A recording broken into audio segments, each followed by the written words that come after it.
First question here. Let's talk about the part of national pedals, Chinese pedals, and the foreign ones, right? Those that we are already used to. And the first question I have here is the following. About the already established foreign pedal versus China, how is the comparison in terms of quality and price? Nowadays, Because what happens? We had changes in the importation issue, if I'm not mistaken. It's been a little over a month since we had these changes in importation. And everything is being taxed. So there were many things that were worth buying cheaper. And I don't know if nowadays, with this taxation, it's still worth it. So making this comparison of how much we are paying for the Chinese pedal and how much we pay for the pedal, a more established foreign one, this cost benefit of quality and price, is it still worth it? so let's go. First, thank you for the invitation. I'm here among legends. Bill is a legend. Mitch is a legend. Mateus is Mateus. Mateus is the greatest communicator in Brazil. I will accept the compliment. So, man, what happens? The Chinese have the famous three-quarter rule, right? They have that little rule of 3/4. What do? If the product costs up to 1/3, 3/4 of the original product's value, they make it. So I'm going to take a very classic example, which is a brand called Demon FX, which is a brand that copies, no, it is based on pedals, for example, from Walrus.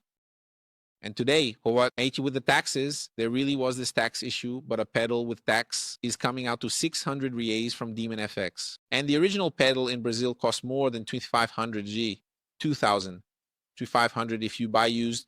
You can get it a bit cheaper. For example, the Julia Chorus is much more expensive than a conventional pedal because it has a lot of technology. So the Chinese apply this rule of 3/4 and it still pays off, right? But the Chinese kind of contracted in some ways, right? For example, Ali does a lot of promotions where they cover a good part of this tax, right? They create coupons and promotions to offset this tax. And also the Chinese are making an incredible effort to have stocks established in Brazil. So a lot of things are already being sold here in Brazil. Yeah, I've noticed that. A price very similar to that in China. So the Chinese also realize that The market has changed. a decrease, exactly. So they are changing the strategy. So there are promotions to cover part of the tax. There are discount coupons. And on top of that, they are stocking a lot in Brazil, which cuts the process, ultimately reducing the cost considerably. So that's the relationship. But man, it's like this. A lot of things are still worth it on AliExpress. Because here in Brazil, there are two factors. First is the price, obviously. And second, there are things you can't find in Brazil to buy in traditional stores. That's true, so it ends up being worth it in that sense. But really doing half guilt actually got a little more expensive. We have new taxes. It has become a bit more expensive. You have to search a bit more, but a lot of things are still worth it. But in terms of quality between one and the other, is it still worth it for the price? I think it's a relationship like this in the sense that when you get a Chinese pedal that is based on an original pedal, you always have to be aware that the original pedal will always have higher quality and technology. But in this sense, man, there are pedals that have results that are absurdly close. In fact, there are several videos where you have comparisons that are difficult to distinguish even in a blind test. Any which one, right? Any which one. The Chinese have evolved. Of course, there are limitations like the 3/4 rule, right? I even made a video about that. Why isn't there a Chinese UAM pedal? Because to build a Chinese UAM, it would be as expensive as a normal UAM. So it's not worth it. Digitech itself. Exactly. So there are some limitations, but the Chinese have heavily invested in DSP, sound algorithm programming. And the Chinese have even hired technicians who are from American companies.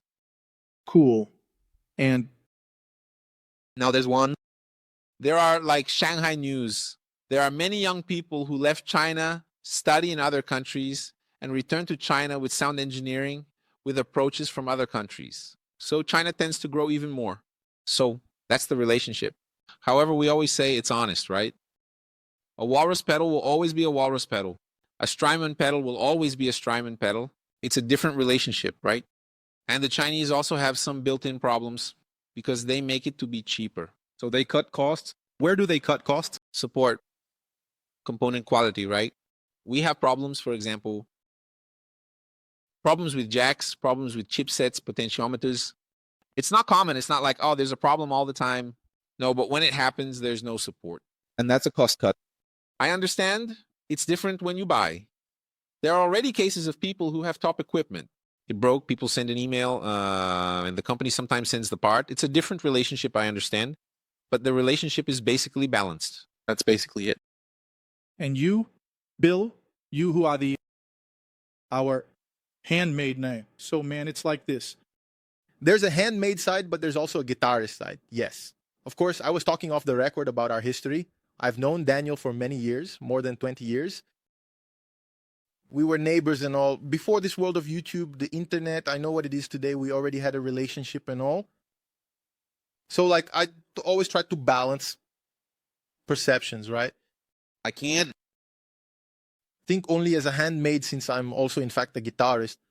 I also work providing services for music with Thierry, with customized pedal boards.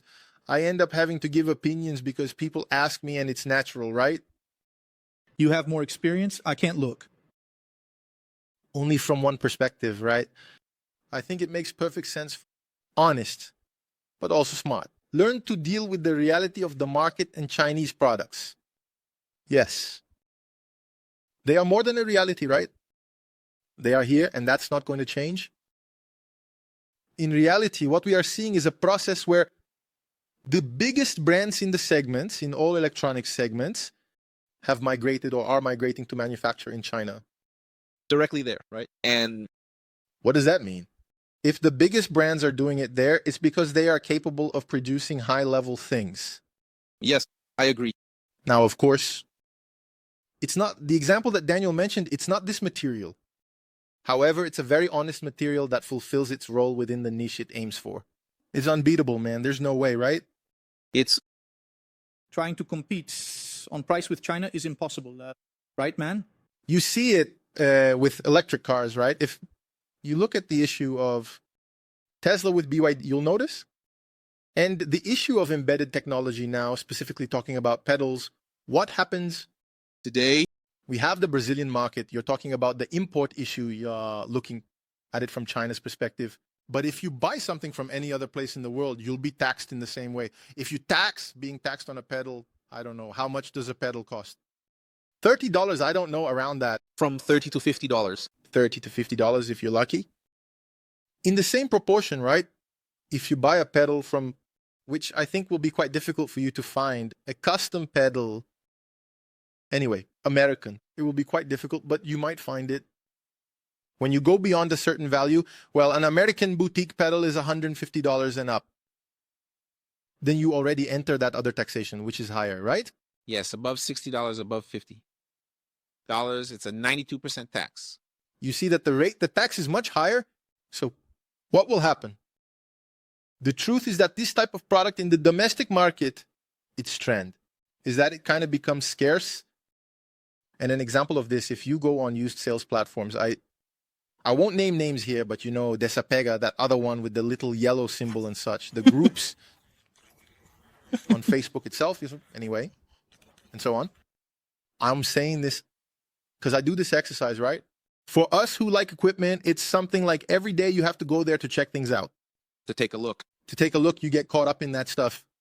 So, like, speaking of pedals, most of the pedals you see advertised today are Chinese pedals.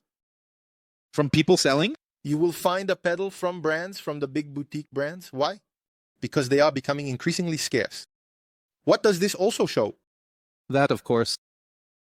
The Chinese product arrived and stayed, and the purchasing power of Brazilians, this is no news to anyone, is getting smaller and smaller. Yes.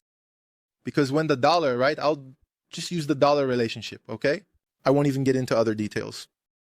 But when the dollar was, I don't know, around 52 reais, it was much easier, right? It was more expensive, but it was easier to buy a foreign pedal.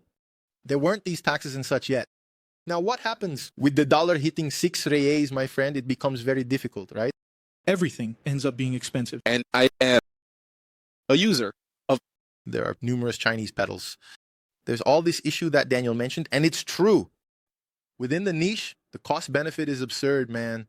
And just to add, I'm not just talking about pedals. I'm talking about other things too, right? Which we can also talk about here, maybe later. Pickups, guitar, hardware. Yeah, that.